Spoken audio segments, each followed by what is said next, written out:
What's going on, guys? Welcome back to the W.A.D.E Concept Podcast. My name is Wade Plemons, and I'm your host as always. And, it's been a while. I have been working on some things in the background, trying to get not only the setup right, as you can see I'm back in my first set, but really trying to decide where I want to go with the channel and the podcast itself. And we've also had some Mac problems, some computer issues, some memory issues.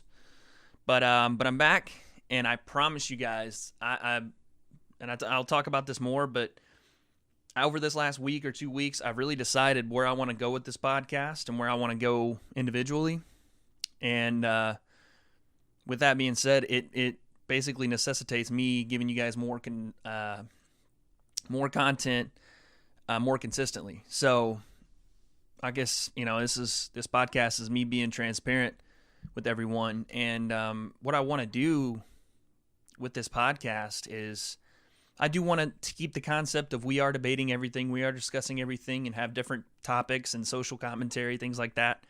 But also, and this is just, a career path for me, I think, or a career option, I should say, I want to get back to actual journalism. When I say get back to it, it was something that I majored in, like I said, as a freshman in college, and I want to go back to doing that, and mainly in the combat sports realm, because it's been kind of something I've been interested in. I've told you guys that I've fallen in love with MMA and the UFC, and just over the years of watching it in the last 2 or 3 years, I've become a super big fan of it. And just watching these guys that walk into a cage and are basically modern day gladiators, and we'll get into kind of how I feel about all of that in a later date, but just seeing how much it takes to be a UFC fighter or an MMA fighter in any organization, I think it's the most underrated and least reported on out of the big sports. It's not where the NFL is, it's not where the NBA is,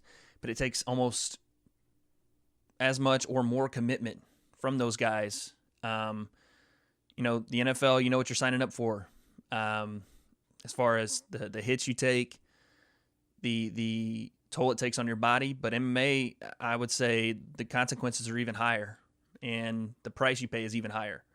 So I just think it's so much more interesting to see how these guys deal with that, and at the same time have such confidence and such swagger and such technique and understanding of the art.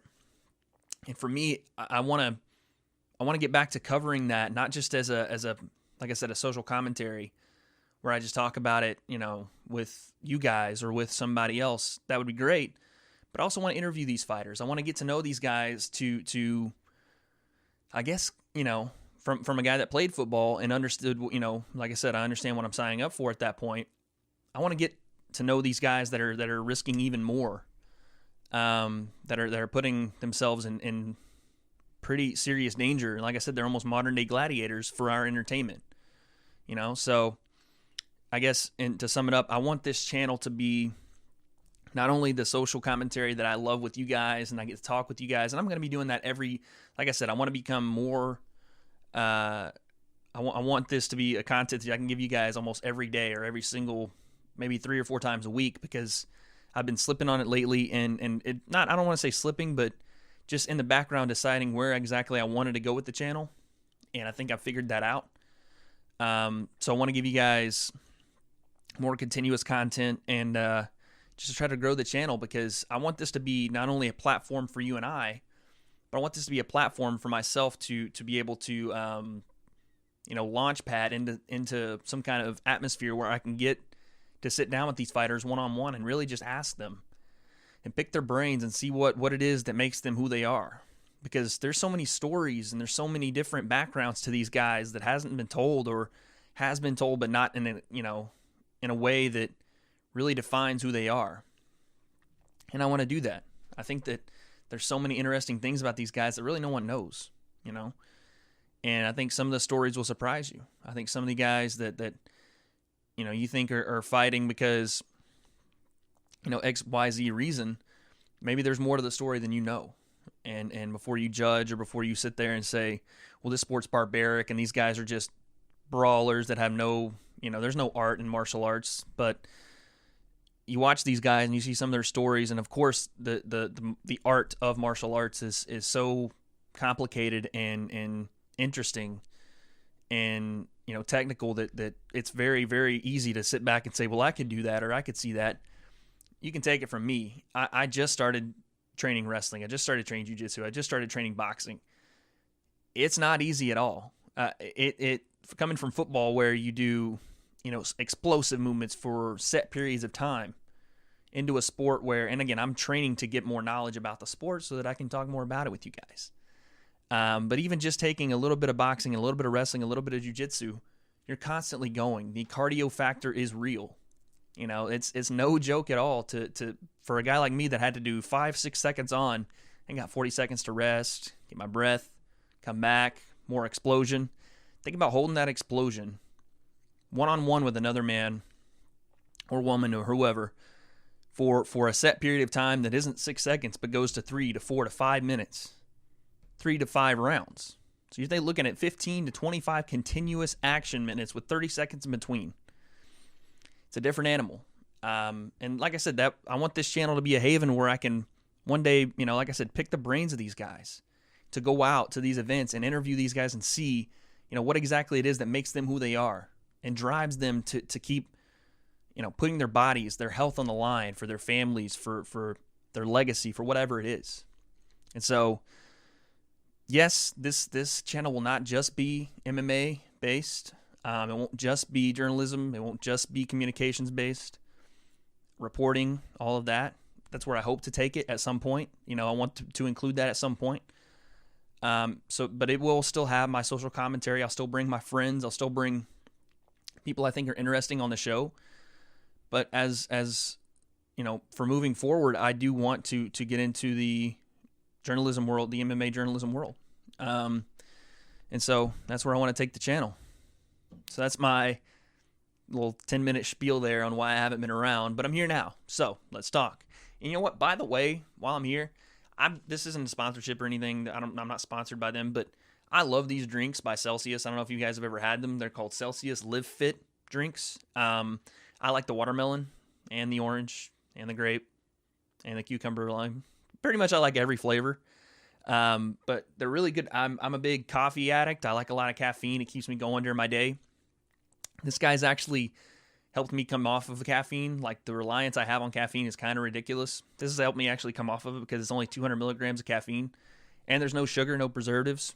So it's one of the healthier options. B12 vitamin, riboflavin, a lot of stuff that's really good for you without the sugars and a lot of the things, the aspartame, all the stuff that you really don't want in your drinks. So again, not sponsored by them or anything, but Celsius, if you're watching, maybe hook us up with that sponsorship. I'm just saying. Loyal customer, got a platform, not that big yet, but watch us blow up.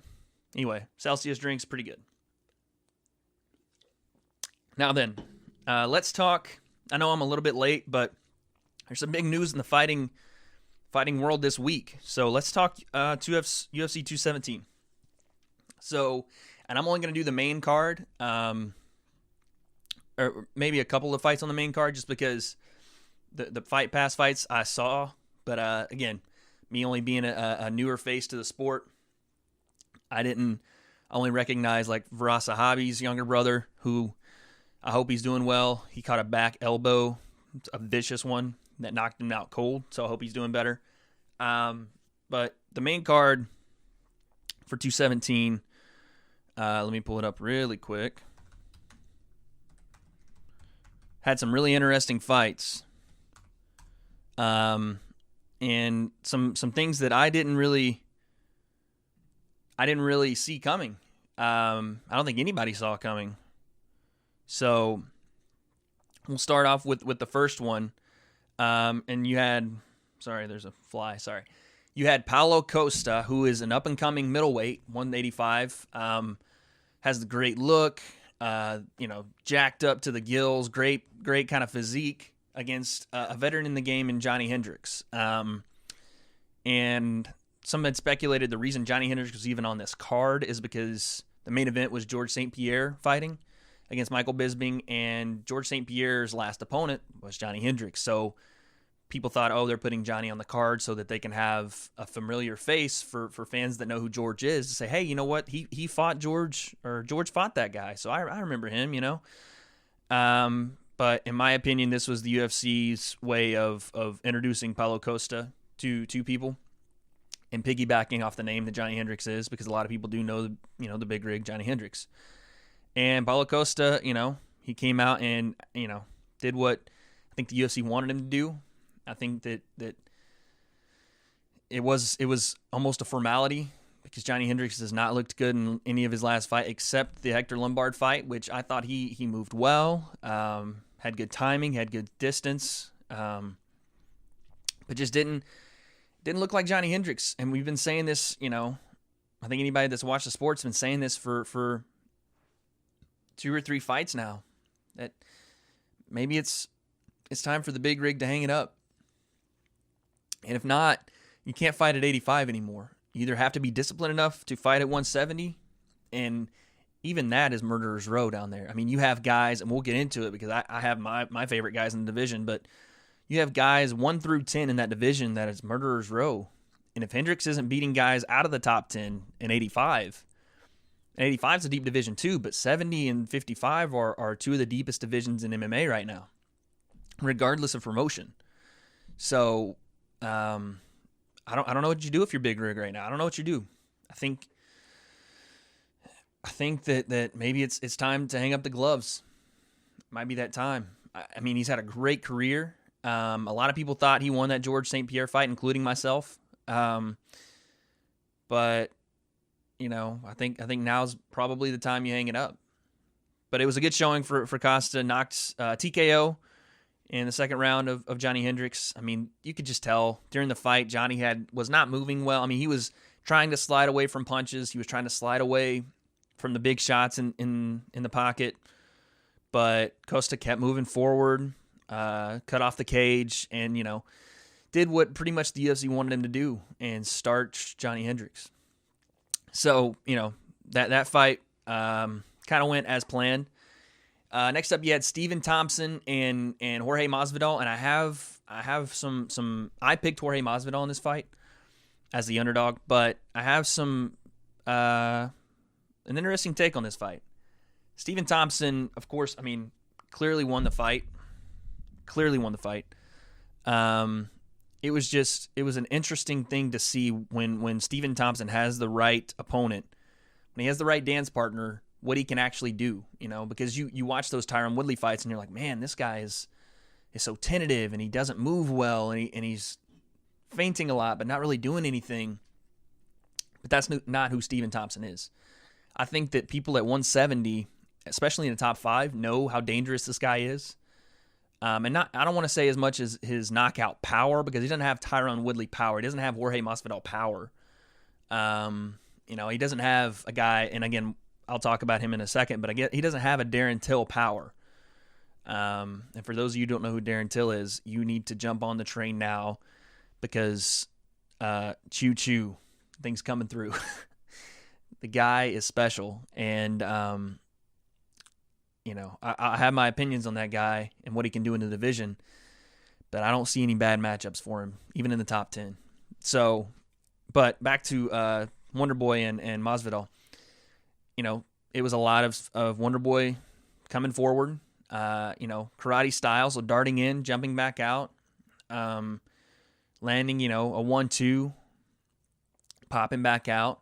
Didn't really throw as many kicks this fight, and I think it was because Jorge, is such a good boxer, and just kind of walks you down and stalks you, that, you throw those kicks and he catches one and a right hand's coming behind it, or you get too long with the kicks and he slips or slides away from one of your kicks and you're in his range now. So I think Wonder Boy realized this is probably, and it's sort of the same token, you didn't really see him throw a lot of kicks in the Tyron Woodley fight, so I think he's starting to realize that and I'm sure he's realized this for a long time, but I started to realize, well, he can't throw a lot of these kicks against high-level boxers or guys that are going to counter him off of him, especially when he doesn't fight someone where he can just come forward, because Jorge will counter you. I mean, Tyron Woodley will hit you with one big bomb and it's good night, So Stephen Thompson wins this unanimous decision.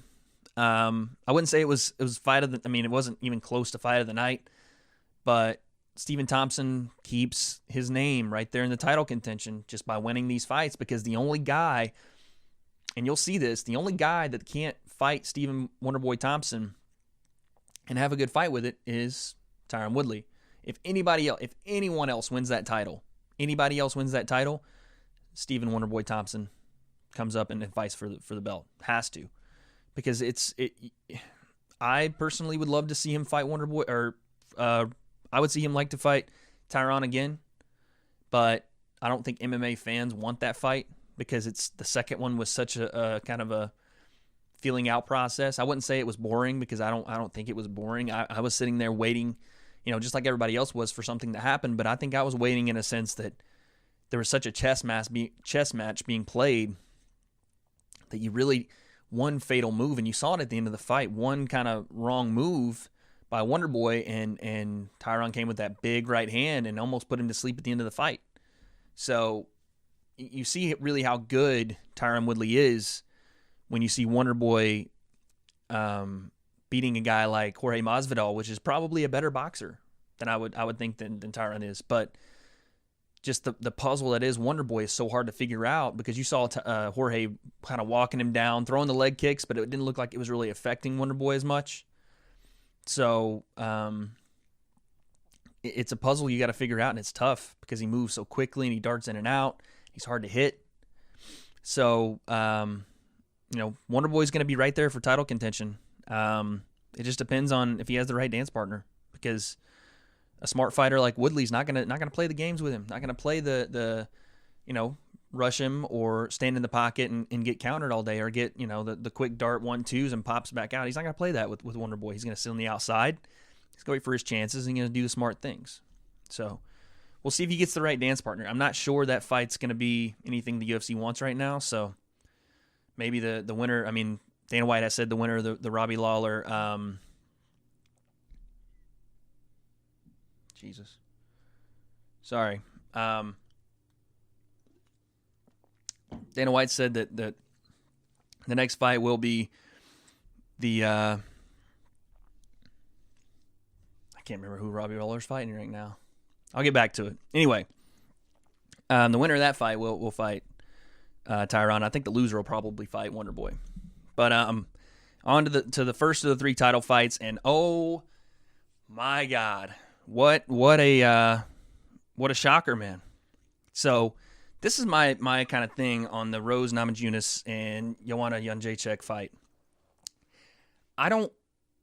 You watch the whole week leading up, the embedded, the press conferences, the whole thing, and you see a lot of people are saying Joanna looked Ronda-esque. She was trying to convince people that she was the champion and play to the crowd, and she was going to beat Ronda's record, and Joanna does this. I mean, it looked like the same Joanna to me. Maybe there was a little bit more, I guess, try hard on it. Maybe she was kind of going too far with, I don't want to say going too far as in she was going too far mocking Rose or anything like that, because I think that was blown a little bit out of proportion.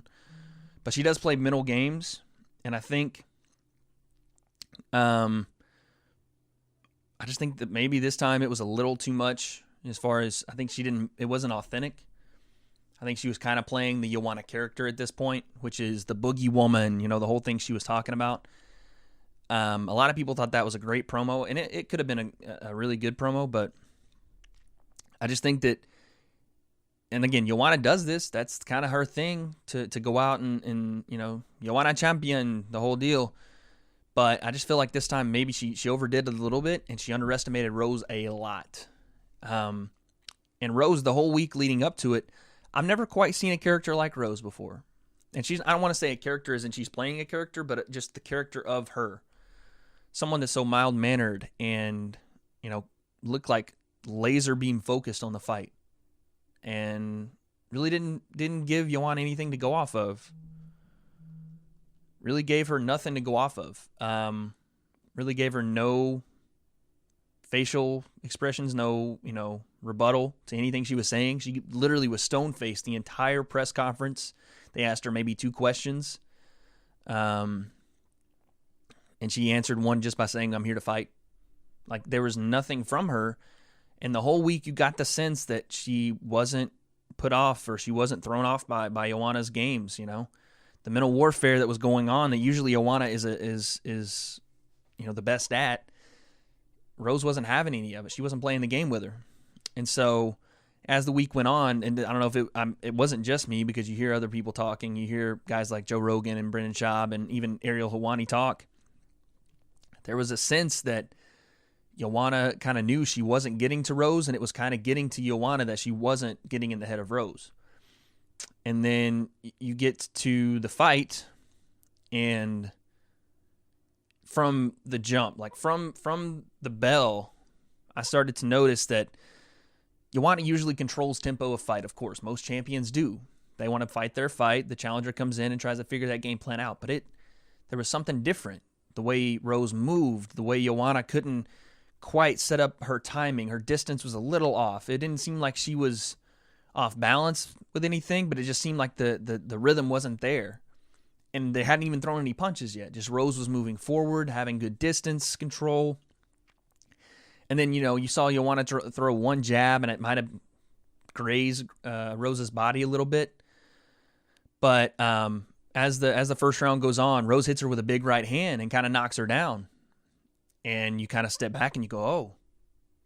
Joanna pops right back up, and it's just a surprising thing because from there, Rose starts to kind of impose her will on Joanna, who is, like I said, the boogie woman, that probably the best female striker that's ever been in the UFC and MMA, I would think.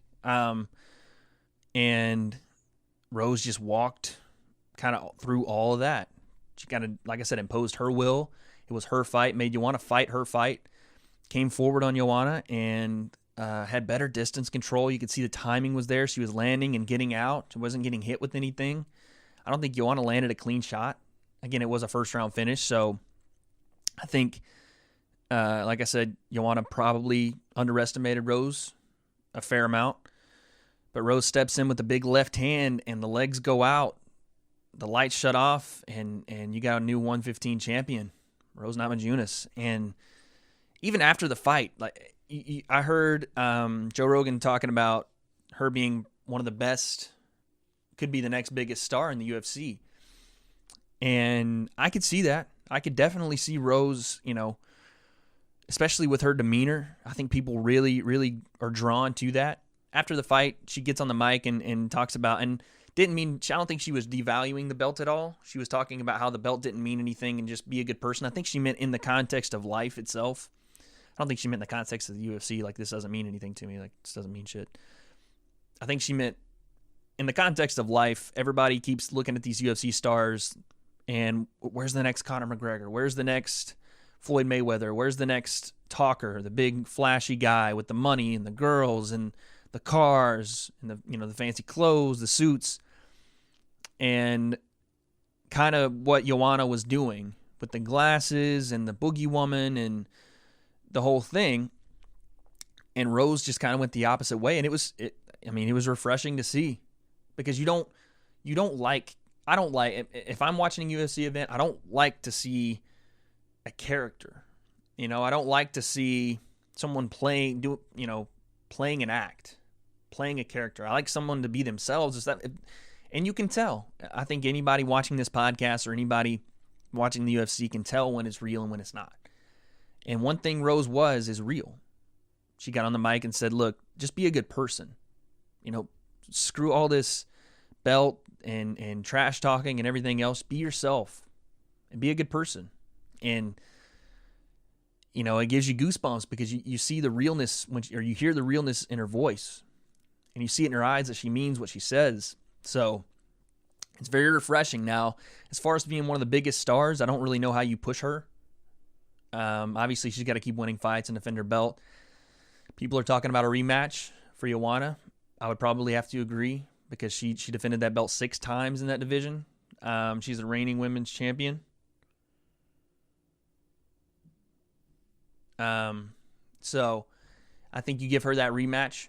I'm not sure when, especially after that knockout. You got to watch with concussion stuff. And a lot of the title fights, you really got to watch with the concussion protocol and things like that, because 2 KOs from champions or challengers, 2 champions, and you're looking at least probably 2 months, 3 months before you do any kind of training or anything, just because you want to really heal up from that and you don't want to play games with concussions. But congrats to Rose. That 115 division is stacked. There's some killers there, and Joanna had cleaned out the division, so I think a lot of those girls are probably happy Rose won that fight, because it's like they get reinvigorated. Now there's a chance. Now there's not the Boogie Woman sitting at number 1, and they'll run. I do 100% feel like they'll run that fight back. We'll see when. But yeah, congrats to Rose, possibly a next UFC star on the rise. I love how authentic and genuine she is. I love how I do love the gamesmanship of trash talking and selling a fight, but when it's genuine, when it's authentic, and when it's authentic the other way, I love it too. So congrats to Rose. My actual fight of the night, because there's so much behind it, and I don't want to oversaturate this. I think a lot of people have talked about it. You guys know about the Cody Garbrandt, TJ Dillashaw situation. I don't want to, like I said, just harp on everything everyone else has said, but I have a couple of things I want to talk about it, and then we'll move on. But full disclosure, I'm a big fan of Cody Garbrandt's, and I'm a big fan of TJ Dillashaw's, even from The Ultimate Fighter. I've watched the guy come up, and I think both these guys are probably the top 2, barring Dominic Cruz, which we found out, again, today is Thursday, November 9th. We'll get into a little bit of talk about him in just a second, but we found out some kind of devastating news from the Cruz camp. So that kind of shakes up 135, the whole division. But with these 2 guys, what you had was basically a grudge match, a turf war, and a very, very personal fight. Mostly, from what seemed like it was more personal from the Cody Garbrandt camp and the Team Alpha Male camp, because of the fact that, and I'll run it down really quickly, TJ Dillashaw had left the camp under kind of a gray area where the camp, Team Alpha Male had thought TJ had left kind of without notice and just left him high and dry to go and train with another head coach in Dwayne Ludwig, and kind of broken that brotherhood that they'd had, because they had brought him up from high school and they wanted him to train there, and he wanted to, I guess, in their words, defect and go with Dwayne Ludwig. Turns out it was probably the right decision. And then from TJ's side of view, obviously you when you feel like you've peaked and it's with a certain group and you can get better, I don't see why you don't take advantage of that situation. I get it. The brotherhood's there, and there's a really big deal with switching camps in MMA. Guys don't like people that do it, especially when you started with that camp and they brought you up.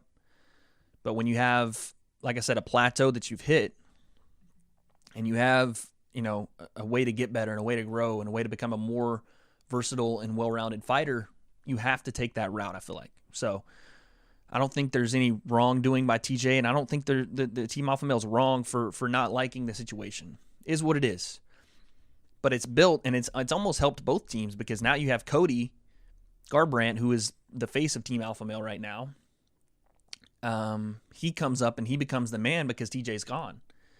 And so there's basically all the hopes and I guess the dreams of Team Alpha Male, and Cody carries the flag for him. He's the guy. And, so when they go to war, they put all their stake in this guy, and they put all this pressure on Cody, and he's handled it pretty damn well. I mean, he walked out there and beat basically the Team Alpha Male killer, Dominic Cruz, and beat him pretty handily. And this is after a controversial decision where Dom had beat TJ. So leading up to this fight, you saw a lot of back and forth, a lot of trash talk that got really personal, to the point where you have Cody Garbrandt accusing TJ Dillashaw of introducing PEDs to the team. Don't know if that's true or not. Probably what got TJ the most upset. I don't know. It's tough to call it over the line. You are calling out the guy's character, but if he did, he did. But also the video of Cody Garbrandt knocking TJ down in practice was released the night before the fight, which I thought was a genius move. You try to get under the guy's skin, and also it creates even more hype in the fight. So anyway, the fight starts, and man, you could just feel the intensity in this fight. I got goosebumps talking about it now. I was shaking watching it, and I don't know these guys at all. They don't know who I am, but I'm just such a fan of both of them. Mainly Cody because of his circumstance and what he grew up doing and how he grew up and where he grew up.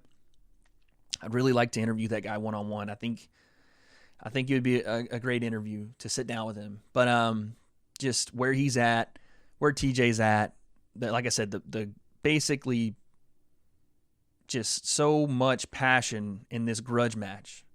I mean, this was a war that they went to. So they come out, first round. You can tell that Cody has the game plan down. He knows TJ very well. I mean, they've trained together for years, so he knows exactly what TJ does. TJ's doing a lot of setups, the awkward movement that TJ has. Cody keeps sliding away from most of the kicks, most of the punches. TJ's really not landing anything. And the first 3 or 4 minutes there was just a feeling out period, you could tell from both guys. And then Cody starts to as soon as TJ throws a lot of stuff, Cody's countering him. He's countering him big time. He's coming in and he's throwing, hooks, throwing uppercuts, not really throwing a lot of straights, keeping his jab there, every once in a while. But toward the end of the round, they get in another exchange. Cody rushes, counters, and throws a big right hand and catches TJ clean in the chin with it. Catches him clean. And TJ goes down. I mean, he stunned him with it. He goes down. I think it was about 10 seconds left in the round. Cody pounces on him, swings a couple times. TJ's still ducking. I mean, he's not taking too much damage on the ground, but the bell rings, and TJ, his legs are trying to get under him, but you can see he's wobbled. Maybe 20, 30 more seconds in that round, and you're looking at Cody Garbrandt is retaining his title, and still. But that's not the case. And so goes the fighting game. Round 2, and it's funny, between rounds you can hear, and I didn't take it as such a big deal at the time because I'm still learning the sport, and I didn't know how much of an adjustment that Dwayne Ludwig could make off of that because TJ clearly lost the first round. I mean, Cody had his number, sliding away from everything, barely got touched. And you hear Dwayne, they go to TJ's corner, you hear Dwayne Ludwig say, stop setting up so much. Stop feinting so much. If you want to throw the kick, throw the kick. If you want to throw the right hand combination, throw the right hand combination. He's telling him, just stop with the setups. Stop with all the movement because he's timing you, And from that, I didn't take a lot. I was like, okay, well, stop the setups. Try to throw the right hand. Cody's going to see that anyway. Regardless, I didn't take much of it. I was just like, okay, it's a good adjustment. We'll see what happens. What I didn't realize was Cody is so familiar with TJ's setups because most people throw setups as a way to set up their punches. They throw it as a disguise to their punches, to their kicks, to their movement. So TJ does a lot of it where he comes at you from different angles and tries to set up the takedown and goes with the left hand or throws the left into a takedown. He does a lot of things to mask what he's doing. He's a magician in there. And it's not a gimmicky thing where he's a gimmick fighter. It's pure skill and talent that he's developed over years and years and years of working with Dwayne Ludwig and Team Alpha Male. And so they basically rerouted the game plan to not show Cody the things he's used to seeing, not show him the setups that he knows TJ, that we all know TJ does. Instead, in the second round, you get I don't want to say completely different fighter, but you get a guy that goes away from what his base is and switches up the game plan to throw more, I wouldn't say traditional, but more direct shots. Less setting up, and Cody couldn't time it as well. And you could see that from the second round. Cody comes out, and there were openings there, and he had a couple nice jabs, Cody Garbrandt did. But you could see where he was hesitant to pull the trigger. And TJ wasn't. TJ played his game. And I think if you're going to beat Cody Garbrandt, you have to kind of play his game and come into the dead space, come right into the pocket with him, because if not, he's going to counter you all day, or he's going to rush you and throw big shots. So if you come into his zone, you do risk getting countered. You risk that right hand and landing flush or the left hook. But TJ played his game and got in close and kind of pressured him a little bit. First, hit him with in what was a beautiful head kick because he had been setting up in the first round the low kicks, and Cody was sliding away, dropping his hands to protect. And the second round comes out, throws the jab, not to hit, but throws the jab as a mask. Here comes the left high kick, and stuns Cody. He goes down, pops back up to his feet. You could tell that rocked him a little bit. They keep going, and again, it was one of these exchanges where in this fight, there was so much.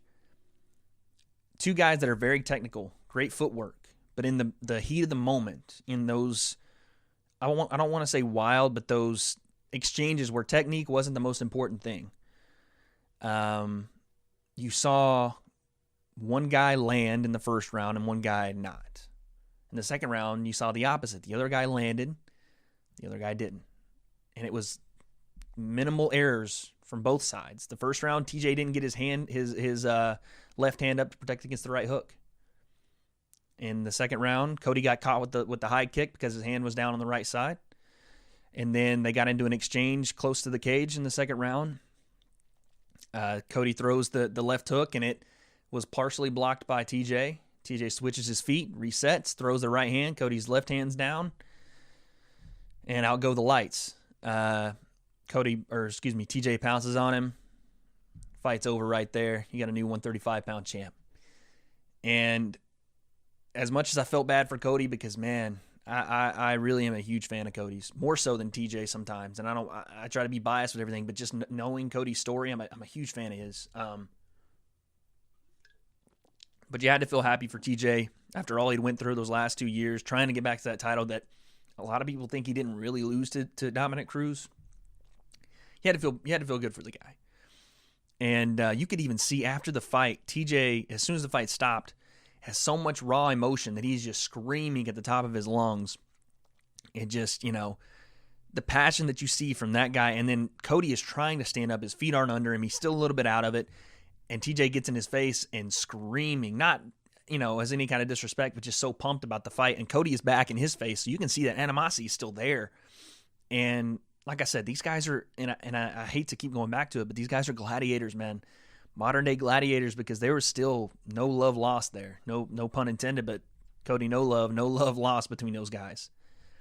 And so that'll be a fight we see a lot more down the road. Cody's still very young. He's 26. I think he just turned 26. TJ's 31. So we'll see that fight again, I'm sure. I don't think you get an immediate rematch. TJ talked about this after the fight. He wants to go down and fight Demetrius Johnson at 125, which is a whole nother topic. And I think I like TJ's chances in that fight.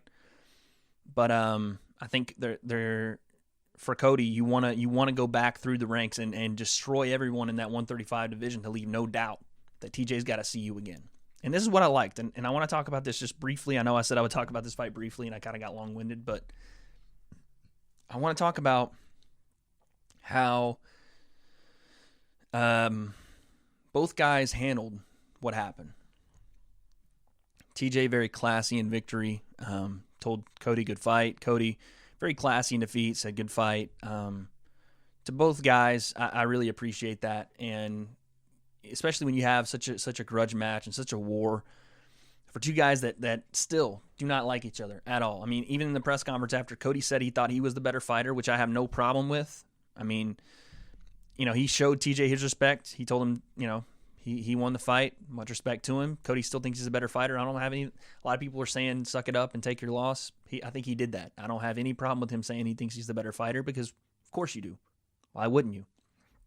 And in that first round, he was showing he thought that, So TJ landed the better shot, knocked him down, and pounced on him.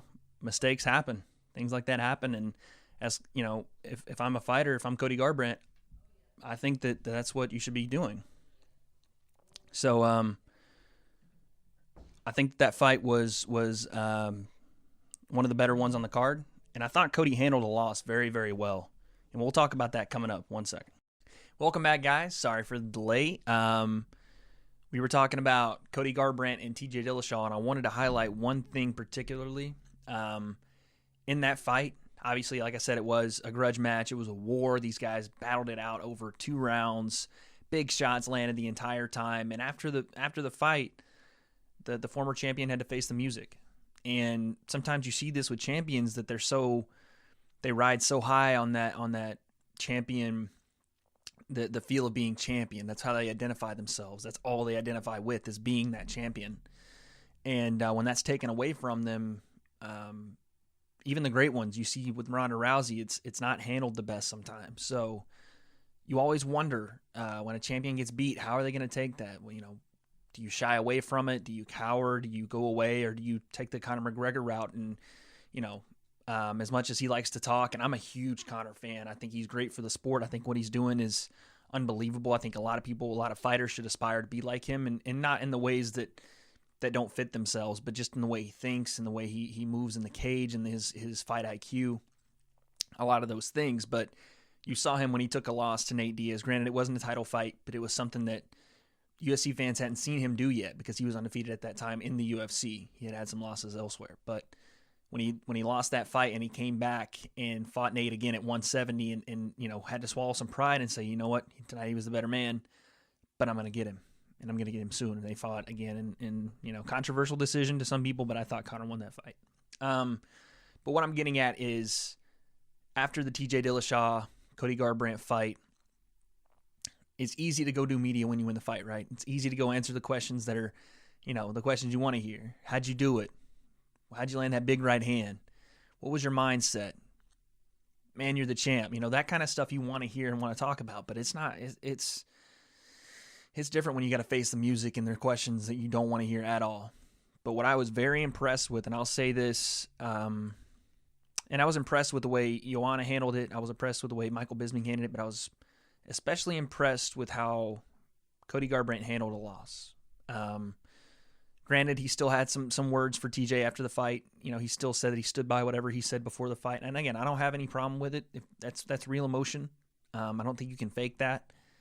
And even as he said he respected him as a fighter, but not as a person, that's all the animosity you need. Because at that point, again, Celsius, I'm telling you, holler at your boy. I love these drinks. Let me know. Get something going, all right? But even in that same token, he respects him as a fighter, but as a person, he doesn't respect him. I respect TJ. I don't think he did really much wrong, but I'm not in the situation, obviously. But when Cody gets to the kind of the press scrum that they have to do after the fights, a lot of the post-fight press conferences and the interviews, the first interview he does in the main room, you can tell he's shaken up, but you can also see something. And I don't know if a lot of people saw this, or maybe I took it a different way than what it was, but you see something in Cody's eyes. When he's answering these questions, he's not answering scared. He's not answering defeated. He's answering, and he even said it. He goes, look, I made one mistake. That's the fight game. That's the game we play. And it's true. It's a dangerous game. They're gladiators. You're almost playing, the one punch away from getting knocked out. Either fighter, you're almost playing Russian roulette with that one right hand. It could happen at any moment, so you take your chances and you lose the fight sometimes. And that's what he said. He gave it up to TJ, said he caught me, but that he was the better fighter, he thought, and that he made a mistake and that he would be back. But it wasn't so much what he was saying in the interviews, it was how he was saying it. You saw, like I said, he took the first room with, it was basically the post-fight press conference, and he had multiple questions, and you could see that he got a little emotional. But that's just passion for fighting, When you want to be the best at something in the world for so long, and you want to be world champ, obviously emotions are going to come when you lose. But this is what really made me more of a Cody fan, I would think.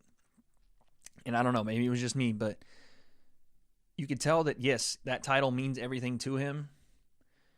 And him losing it did, it destroyed him a little bit, but he handled it so well. Excuse me. In the fact that every question he answered, every question he was asked, every answer became a stronger answer. He answered with more confidence every time they asked him something. So it was, and you get the same questions over and over. What happened during the fight? How'd you get caught there? What could you have done better? But you could see the confidence rising in Cody, even after, suffering a pretty devastating loss by knockout. And the way he handled that, not crumbling under the pressure of those questions, or not avoiding the press conference altogether, and going out facing the music and answering in a way that almost gave you more belief in him when the rematch comes, because that rematch is coming. Regardless of when or how, that rematch is coming. Obviously, TJ, like I said, has to probably deal with Demetrius Johnson has to deal with TJ first, because that fight looks like it's going to happen.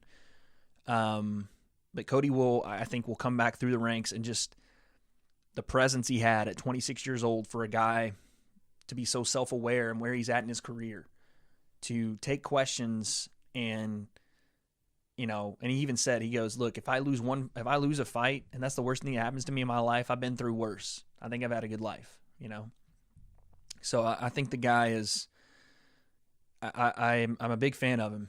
I think he's going to do great things in the division. I think he'll be champ again. I think if you run that fight back, 10 times, they probably go 6-4, both, either way, or 5-5, or, 7-3. But either way, those guys are splitting those fights. I mean, they could switch fights every single time. So we'll see that fight again in the future, I'm sure. I didn't want to spend a lot of time on Cody TJ, but I'm just so passionate about, the sport itself. And then those two guys, I'm really big fans of, Cody in particular. But TJ, obviously, an amazing fight. Such technique, such skill. Things that I haven't even seen before. Granted, I've only been watching the sport for about 2 or 3 years now, but just the way he moves, the awkwardness in his kicks, like he throws a side kick to the body, almost like a front kick, like a punt of like you would be punting a football.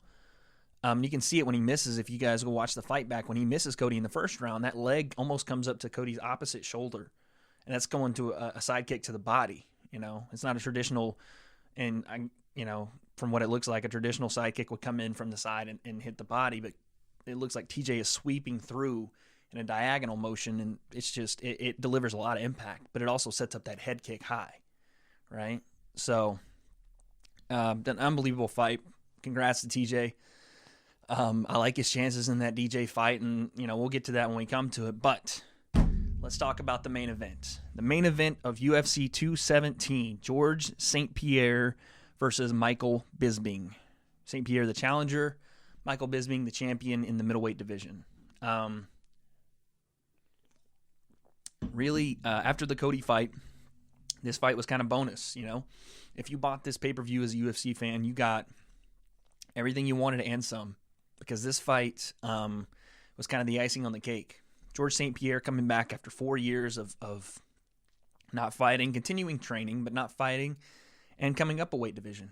Michael Bisping, the winningest fighter in UFC history. Some of those fights, maybe controversial decisions, but I'm a huge Bisping fan. I think the guy is just game at any time. If you beat Luke Rockhold on 10 days' notice and you're out filming XXX3 or whatever movie it was, and you come in and knock out the 185-pound champ, and Luke Rockhold is probably the one, either him, Robert Whittaker, Yoel Romero, top 3 185ers in the world. I mean, to come in and knock that guy out on 10 days' notice is your game. You beat Anderson Silva after getting knocked dead in the third round. I mean, it's just, he comes out and wins the fourth. Comes out and outboxes Anderson Silva in the fourth. The guy's so game. So I'm such a big Bisping fan. And then you going into this fight, Bisping's a little older. The two do have some history. They trained together back in 2006, which from what Bisping had admitted, George St. Pierre pretty much dominated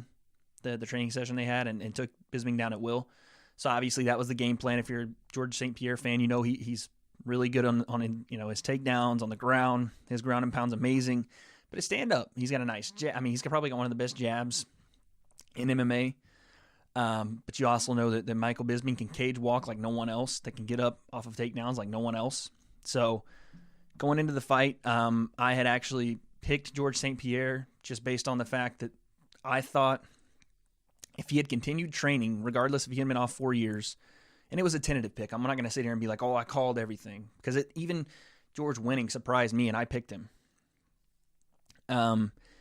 But I thought that the wrestling was going to be a factor. I did think George would get caught up in a little bit of the cardio because Bisping's a cardio machine. I think we all know that. But I just thought the wrestling would be a factor. I didn't see Michael Bisping, as much as he was talking about knocking him out with the left hand, I didn't see him knocking him out. But the fight didn't go as I had thought it would either, because George actually had some success on his feet. I think, so getting into it in the first round, George comes out and looks a lot bigger. Obviously, he's fighting at 185, but he's just really thick compared to 4 years ago. And obviously, it's 4 years. The guy's 36 now, and still younger than Bisping, which is crazy to me. But the fight starts. George is landing some nice jabs. Kind of, again, one of those feeling out periods that you get a lot in the first round of MMA fights. And you can tell already that Michael Bisping's not doing typical Michael Bisping things. He's not coming forward and, pressing the motion and using that cardio edge that he has on pretty much everyone. He's not doing a lot of that. I think he was so, and I don't want to say scared or anything like that, but I think he was so cognizant of the takedown ability of George St. Pierre, and that kind of stuck in his memory from, 11 years ago, where he just got dominated, I guess, in this practice session or in this training camp. And he was very, very aware of George's takedowns. But first round, George comes out, has some good hands, throws a jumping Superman jab, which I had never seen before. So go back and watch that. Then follows it up with a roundhouse that almost catches Michael Bisping, catches him on the forehead with the calf. And that kind of opened my eyes, because I've seen George throw that before, and I was very, very new into the game when George St. Pierre was on top of his game. But to come out, after 4 years, and especially against a striker like Bisping, to throw a roundhouse kick to his forehead with the calf was pretty impressive. If he lands that fight could be over. Obviously, fight game doesn't work like that. But round ends, George St. Pierre clearly wins that round, even had a takedown in that round. Round two, Michael Bisping comes out, better game plan, presses the action. You can see George start to tire. You can see Bisping starting to impose his will a little bit. Still nothing as far as the power that Bisping had described that he would have. But comes out, like I said, presses the motion, actually hitting the 1-2s, throwing the right hand a little more, pressing George, and George is getting a lot more tired. And Bisping pretty much got the second round. I mean, it was a pretty easy consensus to make that Bisping had won the second round just by, again, the stand-up jabs, using his pace, using his pressure. George looked very tired, which will probably factor into what we're going to talk about next. But then the third round, George comes out and, he said after the fight he wasn't tired. It was more strategy, but I think the first thing you do you have an advantage on the ground. You have an advantage wrestling. If you're tired, the first thing you're going to do is shoot on a guy, right? So he shoots, gets Bisping to the ground. He had gotten Bisping to the ground a couple of times. And Bisping, again, being, the cage walker he is and being so hard to hold down, he just pops right back up, right? This time, George gets him to the ground in the middle of the cage, nowhere to go.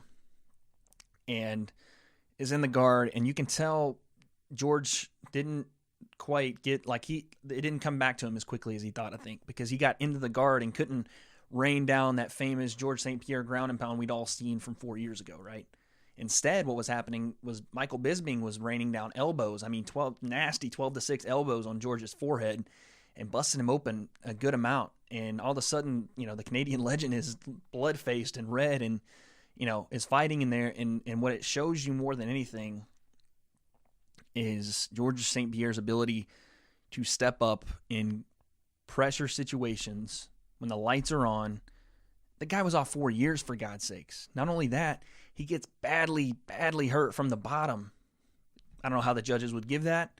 I'm still new to the whole MMA judging, and from what I can see, it's not fairly consistent. But Bisping was doing damage from his back, and George is bleeding.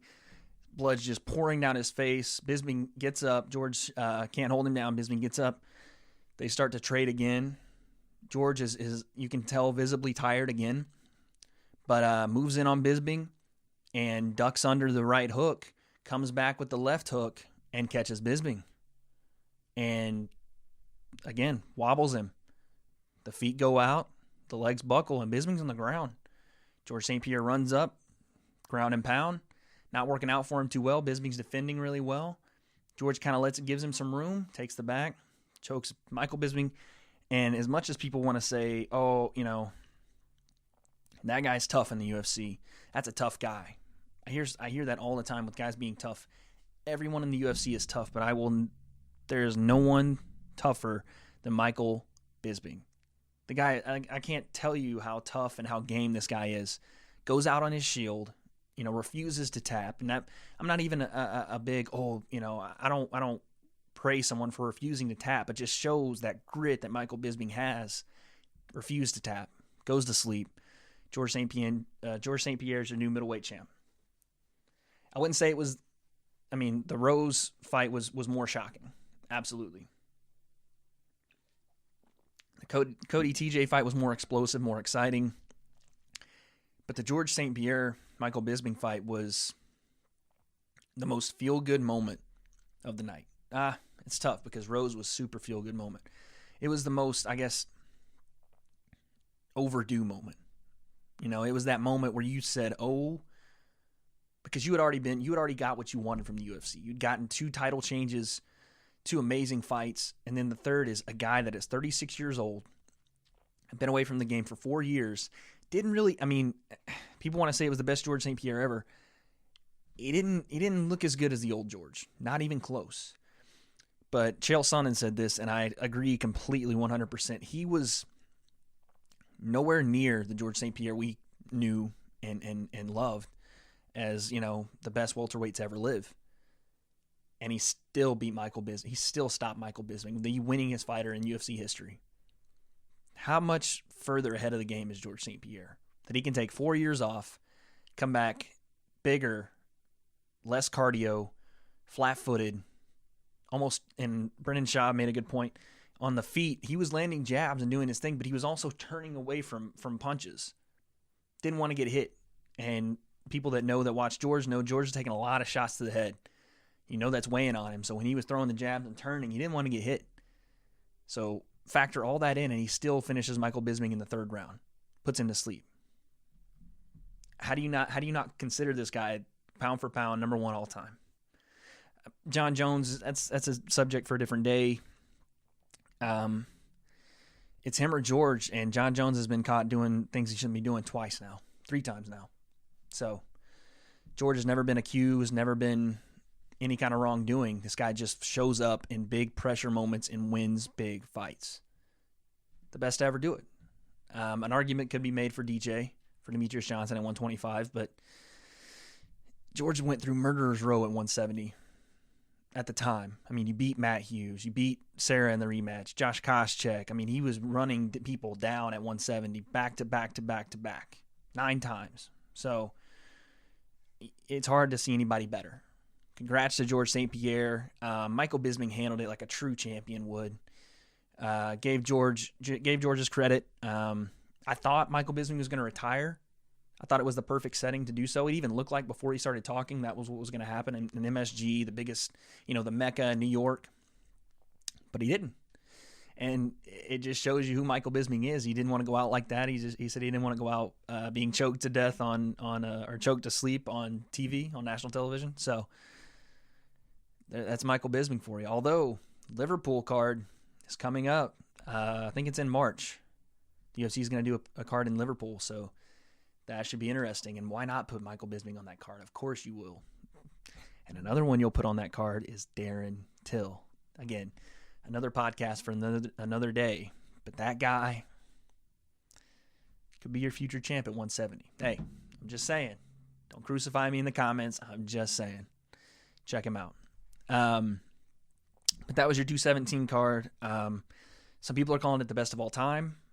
The thing with me is I haven't seen enough to call it the best of all time, so I can't. To me, that's the best card I've ever seen live.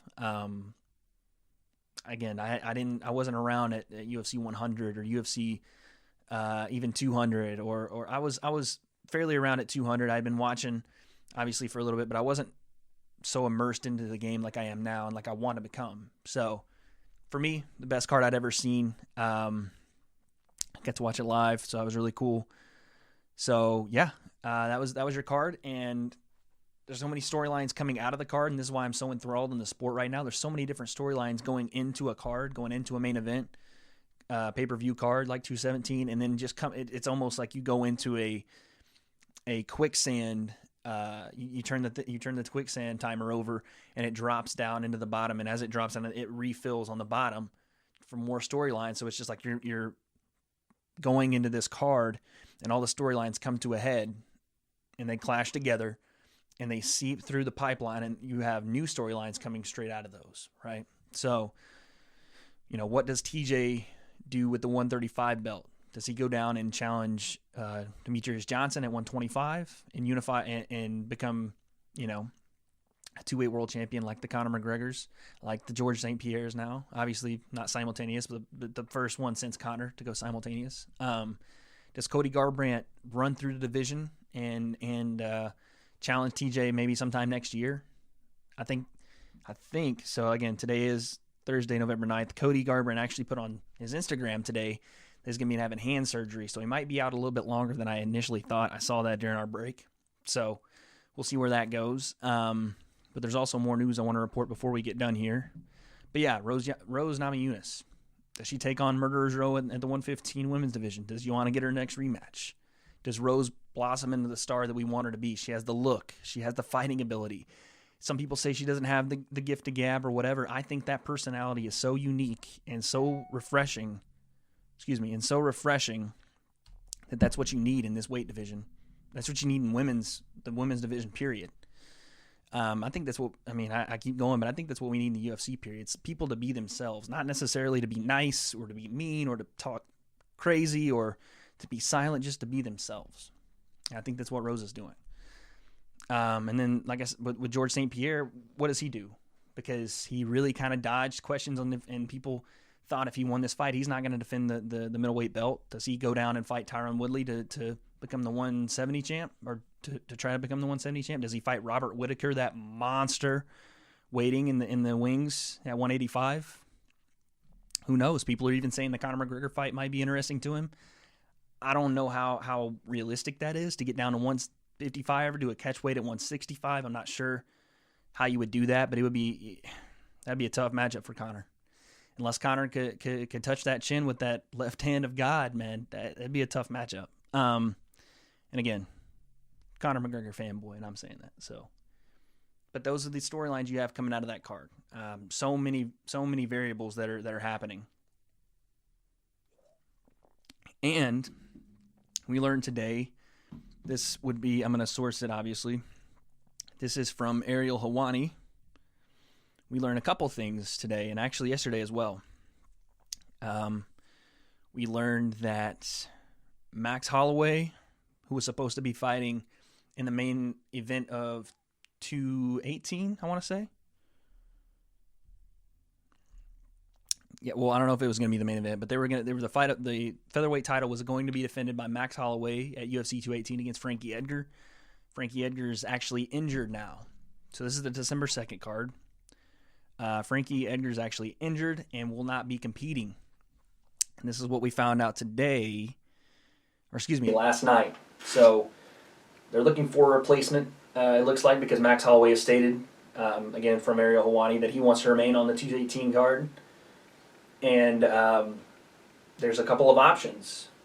You can go with Ricardo Lamas, or you can go with Cub Swanson.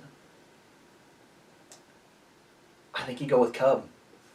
He's taken on he has more fights won recently than Ricardo does. He just put on one of the fights of the year a couple of months ago with or I shouldn't say a couple of months ago, I think it was 5 or 6 months ago with the Korean Superboy. One of the fights of the year, just slugfest, amazing fight. And he's taking that division out. So that's what, I don't know, that's coming up. I don't know what you do with that. I don't know if you keep, I would love to see Max Holloway fight either one. I think both would be challenging fights for him. And again, the guy is there are these guys like Michael Bisping, like Jorge Masvidal, like Max Holloway that are just so game and ready to fight that they will take whoever on whatever notice you give them, and let's just go do it. Let's go do it. We both trained. Let's just go swing it out. Max Holloway's so game.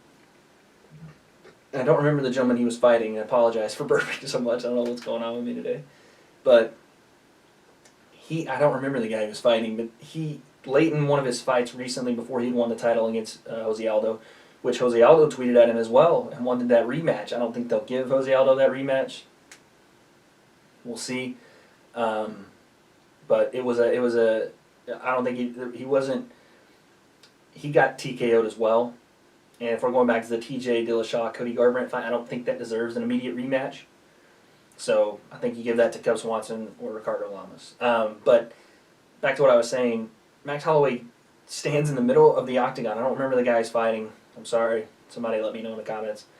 But points to the ground in the middle of the octagon. 10 seconds left in the fight. They clap the bricks, or they clap the wood. Points to the middle of the octagon. Said, "Let's go right here. Let's swing it out." And throws bombs for 10 seconds to end the fight. What?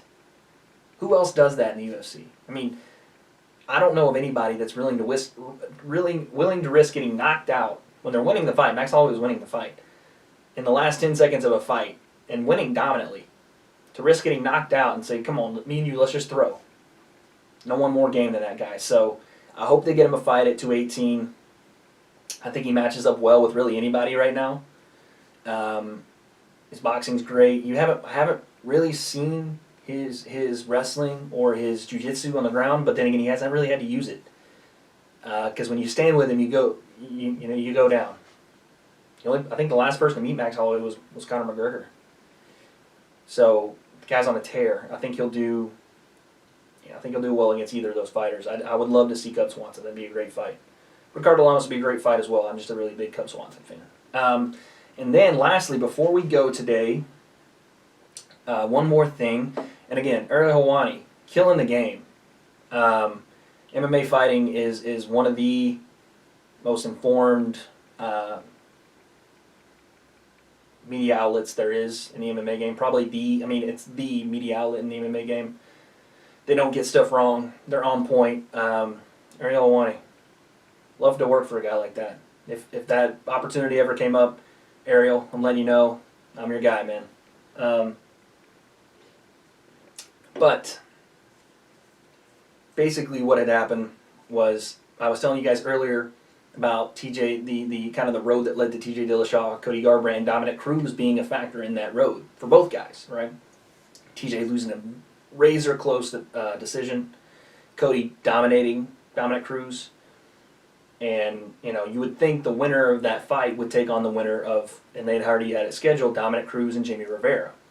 Most people thinking Dominic Cruz would win that fight, come back to try to get his belt back. Well, looks like we got some different kind of news today. Unfortunately, Dominic Cruz is going to be out of UFC 219. Apparently, sources say he has broken his arm. So that's not good. And you feel for a guy like Dom because he's been in the game for so long. And a broken arm isn't something you just come back with. The Frankie Edgar injury is actually only going to take him about 6 weeks to get back to full contact, so he'll get another shot at that title, I'm assuming recently, in the near future. Dominic Cruz, a broken arm is going to take a little bit more than 6 weeks. And you hate it for the guy because he had spent years and years dealing with some plantar fasciitis, some different injuries, some knee stuff that he had just had going for a long time before I was even in the game as far as watching MMA. But it looks like he's going to be out at 219, and I'm not sure where that leaves the bantamweight division, because now Rivera doesn't have a fight. He's, I guess, the number 3 guy ranked in the world, and you don't want to take pleasure in anybody's injury, of course. Never would I ever do that, but it does help out Cody Garbrandt, and I don't want to take away from anything with Dominic Cruz being injured. Of course, that's terrible, and you never wish that on anyone. And I hope that Dom gets well, and I hope he comes back, because I love the way he fights. He's so awkward with his style. And it's like he imitates. And I'm an older boxing fan. He almost imitates the guys like the Muhammad Ali's. The way he moves, his hands are down. He has awkward angles. He throws the jab from the hip, throws the right hand from the hip. So unorthodox, but he's so entertaining to watch, and I hope he can get back, and we hope that Dom feels better here at the W.A.D.E concept. But if you're looking at it from anyone else in the division, Jimmy Rivera now has a good look at TJ Dillashaw, because now there's no one in front of him. Obviously, Cody's going to be off for some time with some hand surgery, it looks like, but it's one less monster for Cody Garbrandt to try to run through in this division. So maybe that rematch with TJ Dillashaw might come quicker than we think. Who knows? But that's basically what's been happening, especially in the week of the UFC, and this week in the MMA world across the globe. I mean, we had Bellator 186. I didn't get to watch. I need to follow up on that. But as far as what has happened in the UFC world this week, that is the gist of what is happening. Still no talks on when Conor McGregor will be fighting. That might be that March card in Liverpool. That might be a while before you see him fight because there's so much that you got to work out now. Conor's, the UFC's here. Conor's, edging up on him. As far as what he wants from that fight, and they'll work with him and they'll get a deal worked out. WME is an entertainment conglomerate. They worked with actors and models and different type of people's attitudes that are hard to bargain with, and Conor's a businessman. You're gonna have to play ball with the guy. So you're looking at probably early next year to mid next year for Conor. I would think they're gonna try to rush him back to the December 30th card. I don't know if I see it, especially if you're gonna tell him to go fight Tony Ferguson, who's a monster at 155, and I think probably one of the worst matchups for Conor. I mean, obviously Khabib is the worst matchup for Conor in my opinion, but Tony's no day at the park for sure. But that's been the podcast. Again, I just want to let you guys know that, and again, I'm transparent with every one of you guys. I want this podcast to still be what it is. I want it to be the W.A.D.E concept. I want it to be, we are debating or discussing everything. It's not just going to be MMA, but I do want to have a base in MMA, and I want to get back to actually, being a journalist, what I wanted to be as a freshman in college, what I wanted to be in high school, what I wanted to be at third grade when I wrote my first paper. And I saw what storytelling was, and I saw how fun it was. So I'm excited. I'm excited to reinvigorate the podcast. I'm excited to bring you guys more continuous, more in-depth content. So, and just make it more consistent for you guys. So I'm excited. I hope you guys are too. This has been the W.A.D.E concept, where we are debating / discussing everything, and we'll see you next time.